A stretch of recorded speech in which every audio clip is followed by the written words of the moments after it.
ബഹിരാകാശത്ത് ഉപഗ്രഹത്തിനുള്ളിൽ പയർവിത്ത് മുളപ്പിക്കാനൊരുങ്ങുകയാണ് ISRO.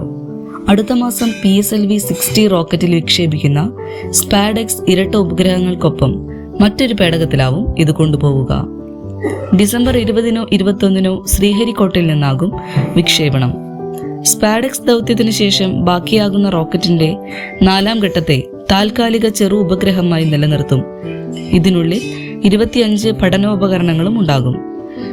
ഇതോടൊപ്പം ഭൂമിയിലെ അന്തരീക്ഷമൊരുക്കിയ ചെറിയ ക്യാബിനിലാകും പയർവിത്ത് സൂക്ഷിക്കുക. ആവശ്യമായ അളവിൽ കാർബൺ ഡൈ ഓക്സൈഡും ഇതിലുണ്ടാകും. നിരീക്ഷിക്കാൻ ക്യാമറയും സ്ഥാപിക്കും. നിശ്ചിത സമയത്തിനുള്ളിൽ പയർവിത്ത് മുളപൊട്ടിയാൽ ISROയുടെ ചരിത്രത്തിൽ പുതിയ വിജയകഥ പിറക്കും. ബഹിരാകാശ മാലിന്യങ്ങൾ പിടികൂടാനുള്ള ശേഷി പരീക്ഷിക്കാൻ ഒരു റോബോട്ടിക് കൈയും ദൗത്യത്തിലുണ്ടാകും. ചെറു ഉപഗ്രഹത്തെ പുറത്തേക്ക് വിട്ട ശേഷം റോബോട്ടിക് കൈ കൊണ്ട് പിടിച്ചെടുക്കാൻ കഴിയുമോ എന്നാകും പരീക്ഷിക്കുക.